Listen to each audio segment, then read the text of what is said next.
찬양 소리가 점점 커지고 있어요. 큰 훈련이 되시는 겁니다, 지금. 그렇죠? 우리가 세배당 짓고 조금 울림이 있으면 정말 잘하는 것처럼, 아니죠, 정말 잘하는 것으로 들리게 될 줄로 믿습니다. 잘하셨습니다. 성가대는 정말 속이 깊어서 칭찬을 해도 별로 반응이 없어요. 그렇죠? 우리 잘하셨죠? 우리 참 쉽지 않은데 열심히 한 성가대에게 격려의 박수 한번 하겠습니다. 요즘 우리 사회가 큰 문제 있습니다. 존속 살해 범죄가 급격하게 증가하고 있는 거예요. 지난 어버이날에도 전라도 광주에서 두 남매가 아버지를 무참하게 살해하는 사건이 일어났습니다. 왜 아버지를 살해했을까? 처음에는 오랜 아버지의 학대 때문에 아버지를 살해했다. 그래서 범행 후에도 당당함을 보이는 그런 모습이 있었지만 조사해보니까 진짜 이유는 아버지가 가지고 있는 아파트 때문이었다는 거예요. 어머니가 교통사고가 나서 좀 투병하시다가 세상을 떠나셨어요. 교통사고 보상금으로 받은 9천만 원, 아버지가 1,000만 원을 보태서 두 남매에게 각각 5천만 원씩 나눠줬대요. 그런데 그것 다 탕진하고 와선 아버지 남은 마지막 재산, 그것도 임대 아파트 보증금 6천만 원, 그거 빼서 달라고 요구하다가 아버지가 거절하자 두 남매가 아버지를 무참하게 살해했다는 거예요.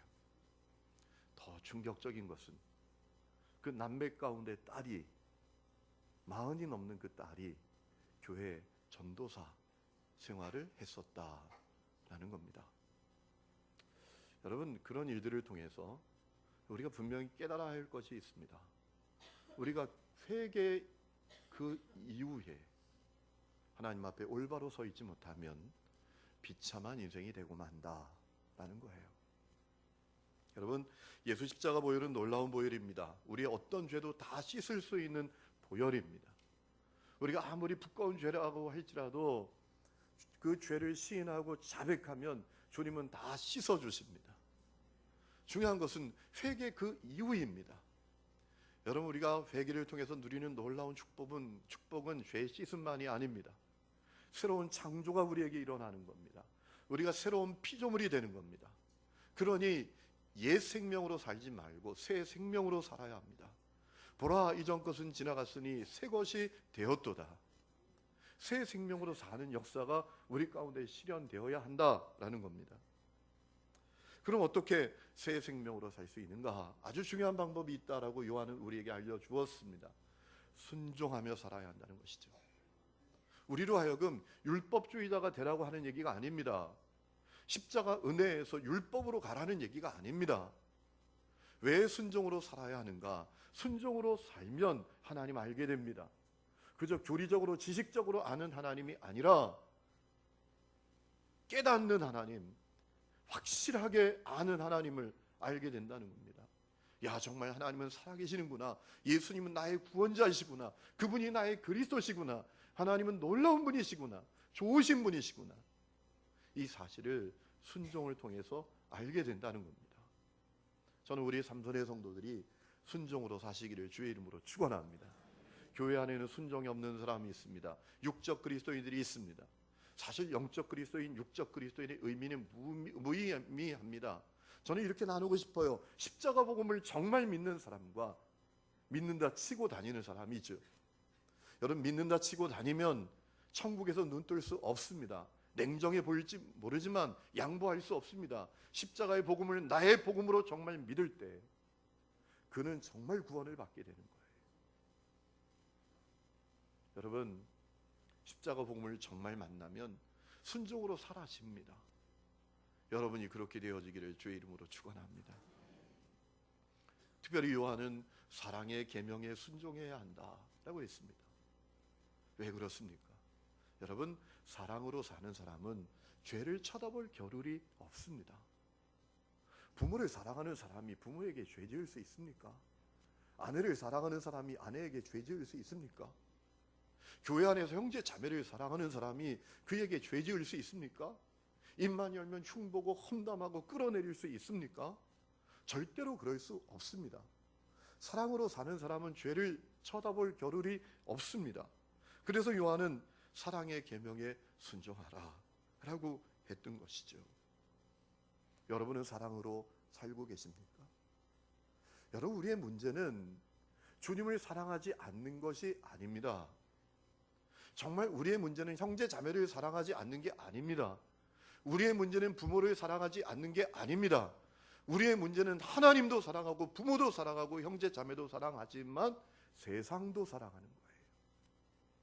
그게 우리의 결정적인 문제입니다.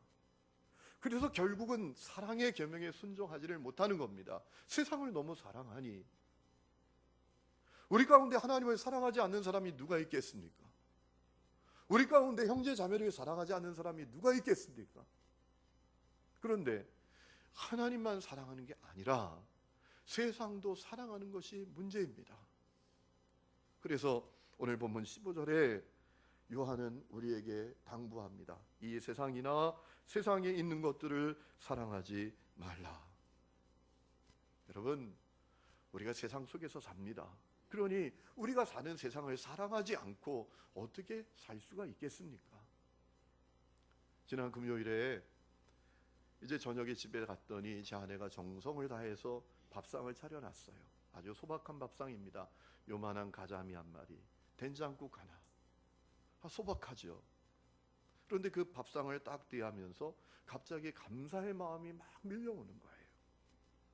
이런 생각이 들었어요. 이 조그만 가자미지만 이 가자미를 끌어올리기 위해서 저 동해에서 어부가 얼마나 땀방울을 흘렸나. 그의 손에는 얼마나 단단한 굳은 살이 배겼겠는가. 이 된장국 속에 있는 호박 하나를 재배하기 위해서 농부는 얼마나 땀방울을 흘렸겠는가. 갑자기 그 소박한 밥상 앞에서 숙연한 마음이 드는 거예요.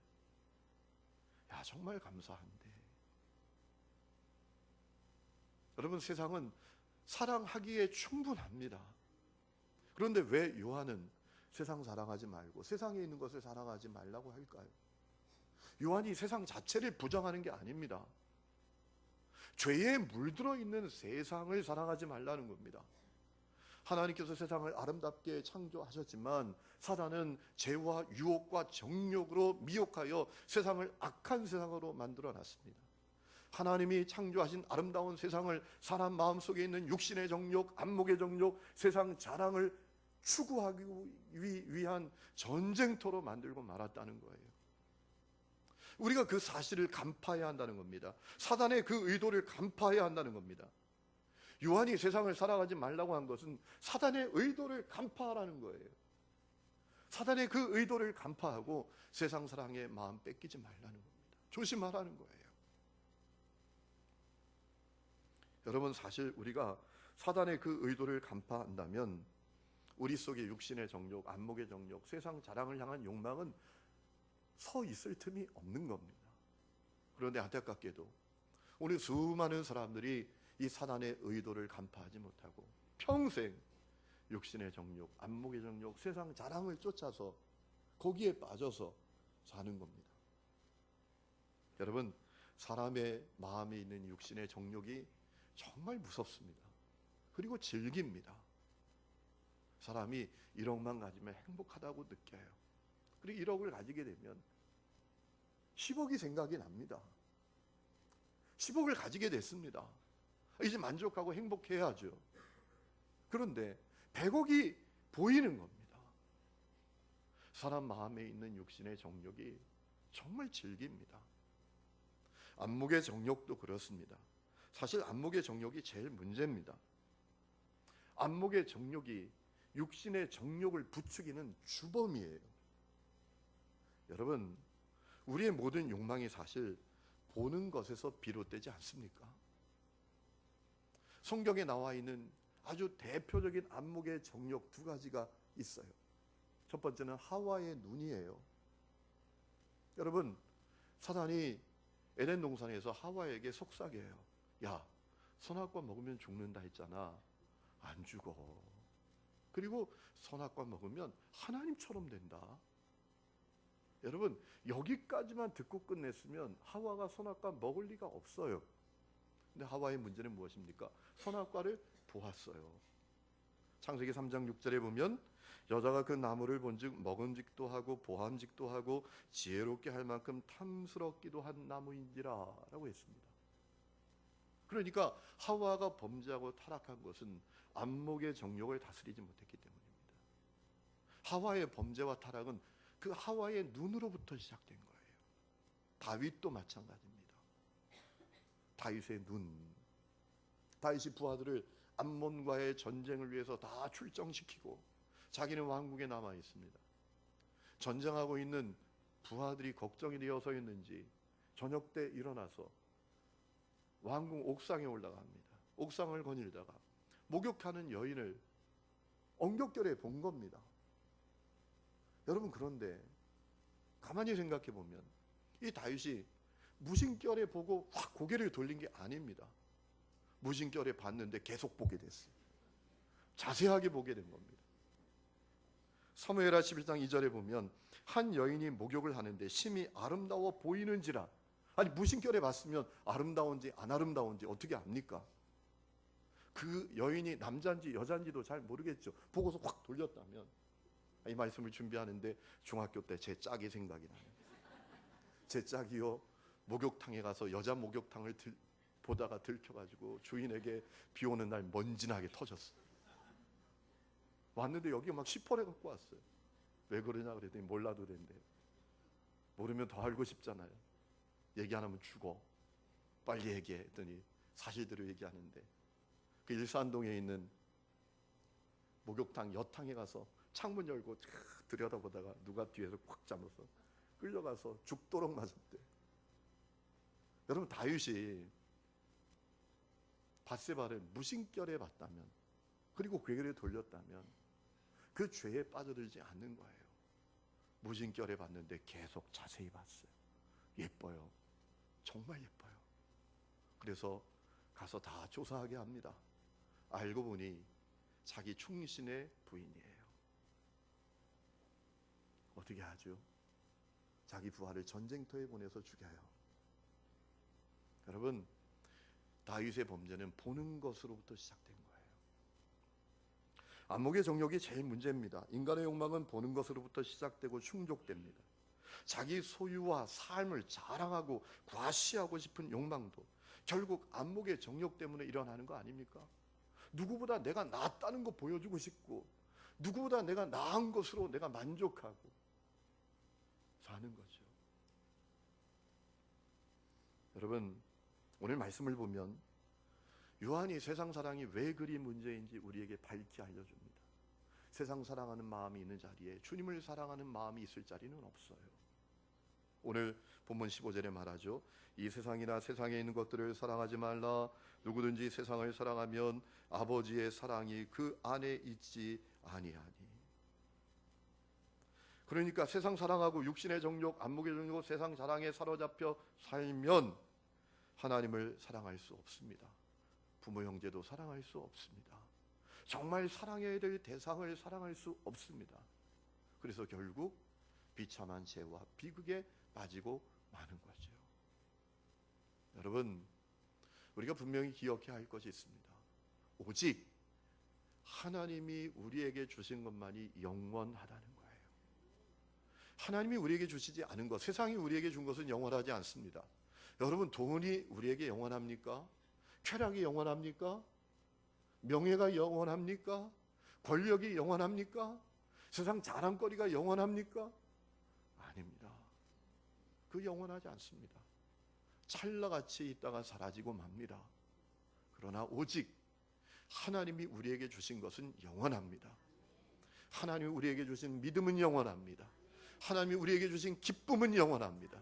하나님이 우리에게 주신 사랑도 영원하고요. 하나님이 우리에게 주신 예배도 영원해요. 우리가 요한계시록을 살펴보고 있는데 요한이 열린 하늘물로 올라가 하늘 성전을 보게 됐더니 거기 구원받은 성도들이 다 뭐하고 있습니까? 하나님께 영광 예배하고 있어요. 여러분, 저는 우리 삼선의 성도들이 영원한 것을 붙들고 사시기를 축원합니다. 찰나같이 있다가 없어질 것 붙들지 마세요. 영원한 것을 바라보고 붙들고 살아야 합니다. 그래서 세상 사랑하지 말고 주님 사랑하고 주님이 사랑하시는 사람들을 사랑하며 살아야 합니다. 이스라엘 백성들이 세겜에서 여호수아에게 응답했던 것처럼 응답하며 살아야 합니다. 이스라엘 백성들이 가나안 땅에 갔습니다. 가나안 땅을 정복했습니다.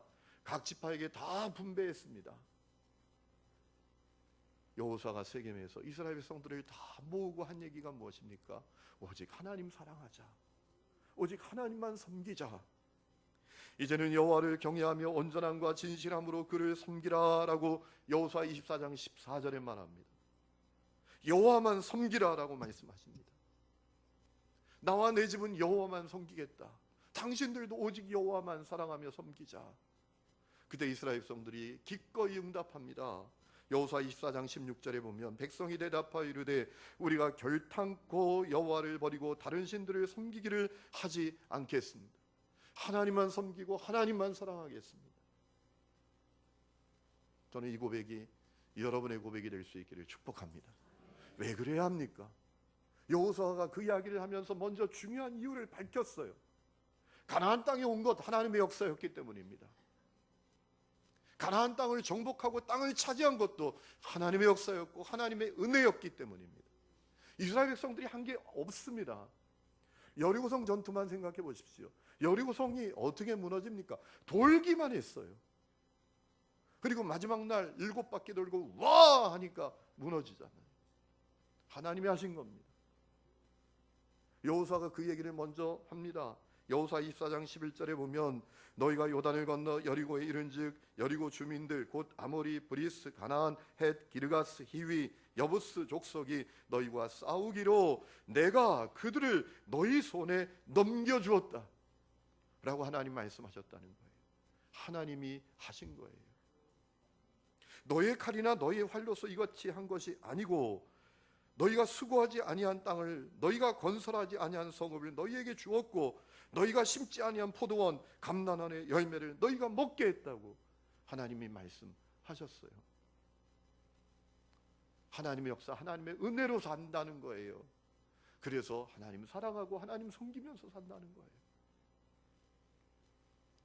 제가 어제 오늘 3부 예배 후에 새예배당 기공 예배가 있어서 그 준비가 잘 되는지 이 부지에 내려가 봤어요. 문득 그런 마음이 들어요. 부지를 걷는데 야, 정말 감사하다. 정말 감사하다.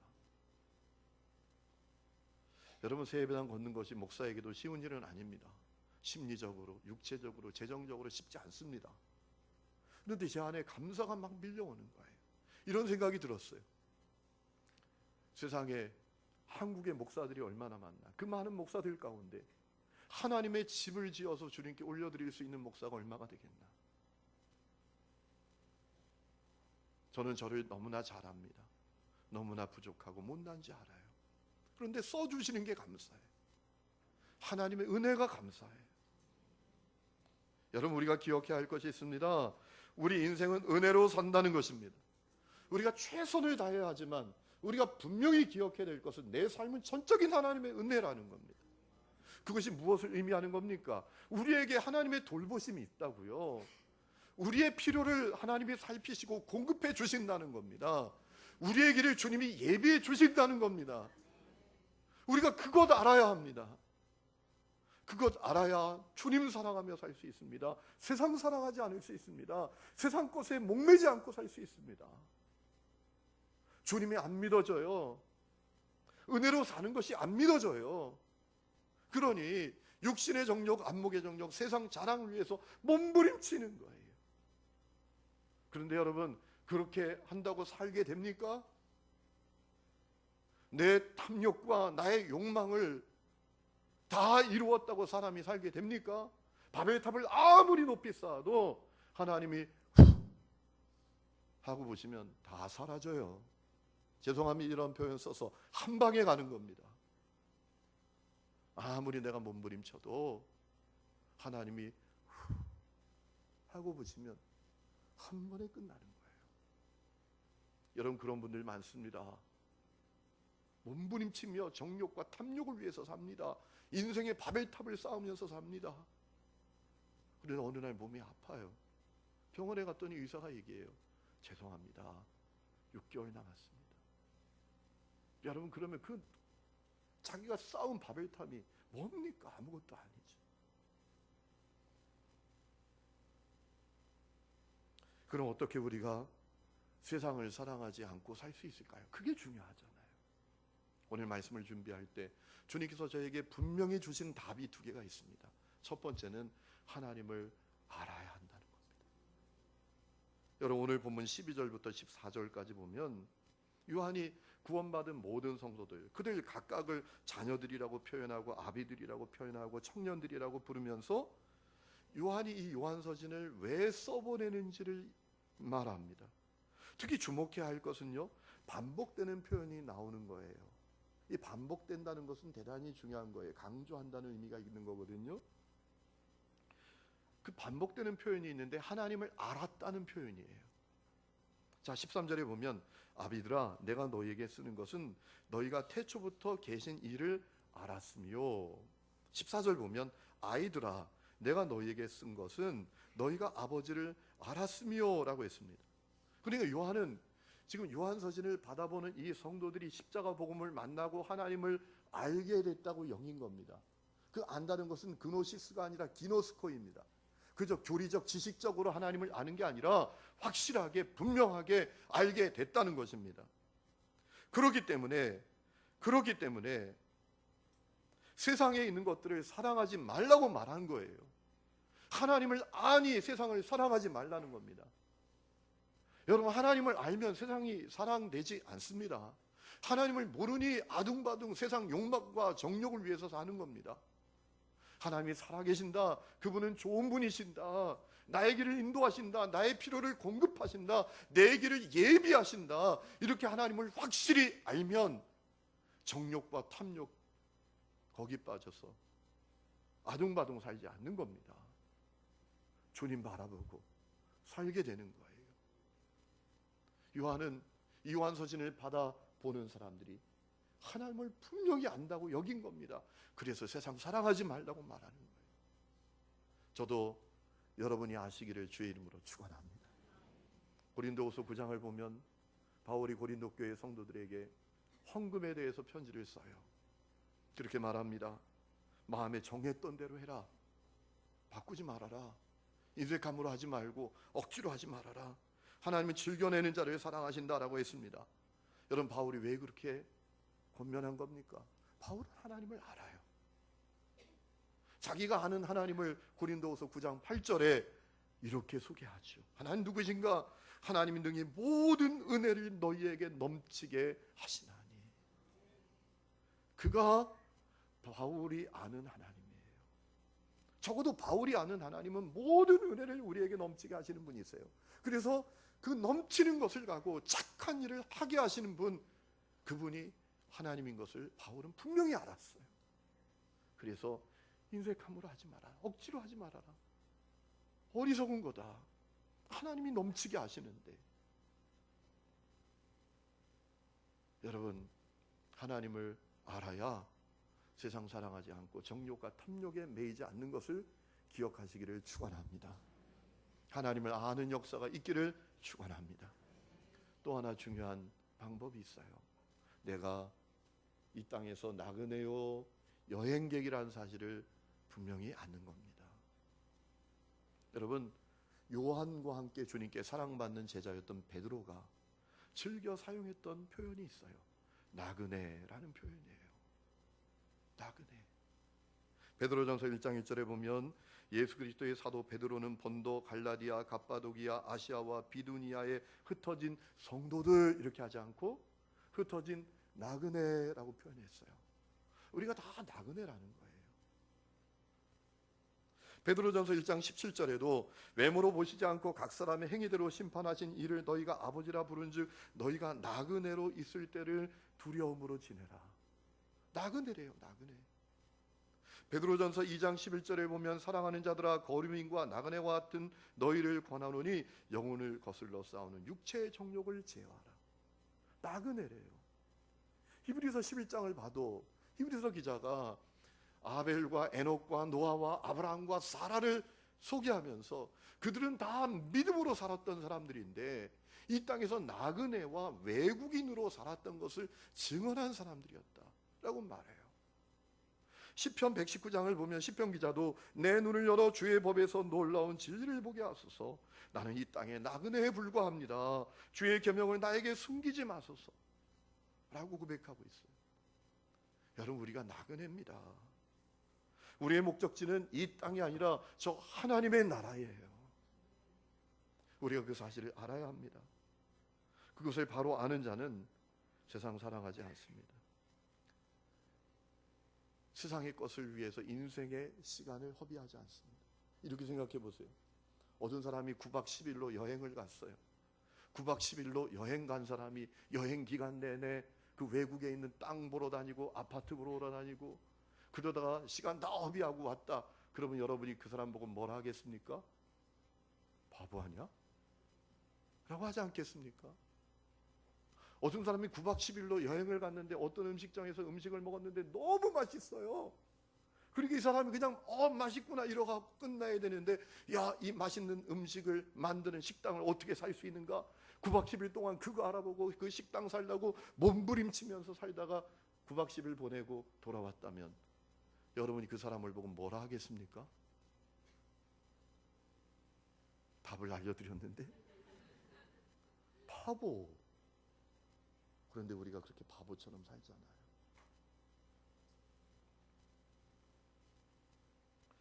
우리가 선교팀이 올해는 키르기즈스탄을 가지만 전에는 따지키스탄을 갔죠. 제가 2000년부터 거의 매년 따지키스탄에 갔는데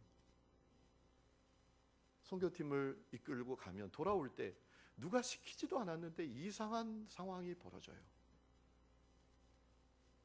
입고 있는 옷 다 빼고, 입고 있는 옷 하나 빼고 가지고 간 속옷까지도 다 빨아서 착착착착 해놓고 와요. 너무 가난하니까, 물자가 없으니까. 쓰던 치약까지도 정성껏 다 이렇게 정리해가지고 다 놓고 와요. 시키지도 않았는데 너무 힘들게 사니까 다 놓고 오는 거예요. 왜 그러죠? 선교 여행 갔으니까, 나그네니까. 마티 부버라는 사람이 쓴 나와 너라는 책이 있습니다. 그 책에 보면 유대인 랍비 하페즈 하위임이라는 사람의 이야기가 나옵니다. 그가 폴란드 출신의 랍비인데요, 유대인이에요. 그런데 뉴욕에 살고 있어요. 어떤 사람이 우연히 그 집에 갔어요. 좀 당황했습니다. 왜냐하면 집이라고 해봐야 방 한 칸, 부엌 하나, 조그만 거실 하나. 방 한 칸에 뭐 그냥 책만 가득해요. 가구라고 해봐야 그냥 탁자 하나, 긴 의자 하나밖에 없어요. 그 여행객이 이 하페즈 랍비에게 물었대요. 랍비님, 이게 전부입니까? 나머지 가구들은 어디 있습니까? 그랬더니 랍비가 반문을 했대요. 그러면 당신의 가구는 어디 있습니까? 제 가구요? 저 여행 온 사람 아닙니까? 그때 랍비 하페즈가 말했대요. 허허, 나도 마찬가지인데요. 나도 이곳에 여행 온 사람일 뿐인데요. 라고 하더라는 거예요. 여러분, 우리는 다 랍비 하페즈와 같이 나그네입니다. 그런데 우리가 그것을 모르고 사는 것이 문제죠. 누가복음 18장을 보면 한 관리가 예수님께 찾아와요. 어떻게 해야 영생을 얻습니까? 라고 여쭈어요. 예수님 말씀하시죠. 십계명 얘기하셨어요. 제가 그거 다 지켰어요. 주님이 다시 말씀하십니다. 너 소유 팔아서 가난한 자에게 나눠주고 와서 나를 쫓아라. 그랬더니 그 관리가 근심하고 돌아갔어요. 여러분, 그 사람의 문제는 무엇이었습니까? 자신이 나그네라는 사실을 깨닫지 못했어요. 여러분, 우리가 믿음의 길을 걸어도 영적으로 우리의 믿음이 쭉 비상하지 못하는 이유가 무엇입니까? 우리 속에 육신의 정욕, 안목의 정욕, 세상 자랑을 향한 욕망이 가득하여 영적으로 너무나 무겁기 때문에 주님, 우리가 날마다 독수리치며 올라가는 영적 비상을 하기를 원하는데 그렇게 살지 못하는 겁니다. 저는 가끔 제 아내가 무서울 때가 있어요. 여러분 처음 들으시는 얘기죠? 제 아내가 무서울 때가 있어요. 가끔 저에게 그래요. 여보, 설교 준비 다 했어요? 이렇게 저에게 물어볼 때가 있어요. 여러분 참 신기한 게요. 하나님은 여성들에게 천부적인 촉을 주셨어요. 그런 얘기 하더라고요. 아내는 남편이 딴짓을 하는지 모르는지 눈빛만 딱 봐도 안 되는 거예요. 그렇죠? 막 깊이 공감하는 분들이 없기를 바랍니다. 그런 일을 경험하지 말아야 되니까. 여성들은요, 그런데 정말 천부적인 촉이 있는 것 같아요. 제가 좀 말씀 준비가 충실하지 못하다고 제 스스로 이렇게 좀 생각하고 있는 때는 여지없이 물어요. 여보, 설교 준비 다 하셨어요? 그런데 어제 오후 늦게 저에게 갑자기 저를 딱 쳐다보면서 여보, 설교 준비 다 하셨어요? 묻더라고요. 얼마나 무서운지. 찬바람이 싱싱 부는 거예요. 그때 제가 자신 있게 대답했죠. 다 했지, 다 했어. 다 썼어, 옳고. 그런데 그 다음에 자신이 없었어요. 제가 이렇게 말할 수밖에 없었어요. 설교는 다 썼는데 문제는 나네. 설교는 다 썼는데 내 마음이 어렵네. 그렇게 말할 수밖에 없었습니다. 왜냐하면 이 말씀을 준비하면서 제 스스로 느끼는 가책은 내 안에 세상 사랑이 가득하기 때문에 그래요. 세상 사랑이 제 안에 가득한 겁니다. 비워낸다고 해도 어디서 그렇게 솟아나는지 세상 사랑이 가득한 거예요. 이왕이면 성공한 사람, 성공한 목사라는 소리 듣고 싶고, 좋은 것 먹고 싶고, 좋은 차 타고 싶고, 좋은 데서 살고 싶고, 부족하지 않게 살고 싶고, 누구보다 낫다는 얘기 들으면서 살고 싶고, 이런 마음이 제 속에 가득해 있는 겁니다. 그래서 제가 제 아내에게 그렇게 말할 수밖에 없었어요. 설교 다 썼어. 문제는 나야. 여러분 오늘 본문 17절에 이 세상도 그 정욕도 지나가되 오직 하나님의 뜻을 행하는 자는 영원히 거하느니라 라고 했습니다. 우리가 그렇게 사랑한 세상, 우리가 그렇게 채우려고 했던 육신의 정욕, 안목의 정욕, 세상 자랑, 그거 다 찰나같이 허무하게 끝날 때가 온다는 겁니다. 오직 하나님의 뜻을 행하는 자가 영원할 것이라는 겁니다. 하나님의 영광을 위해서, 하나님의 뜻을 위해서 산 삶만이 영원하다는 것입니다. 그러므로 정욕과 탐욕이 아니라 하나님의 뜻을 행하는 자로 살기를 주님은 원하신다는 것입니다. 우리가 있는 땅이 탐욕을 위해서 사는 땅이 아니라 내가 있는 땅이 하나님의 뜻과 하나님의 계획을 위해서 사는 땅이 되기를 원하신다는 겁니다. 여러분 그것이 참 쉽지 않지만 저와 여러분이 그 길 잘 갈 수 있기를 주의 이름으로 축원합니다. 기도하겠습니다. 하나님 아버지 은혜를 감사합니다.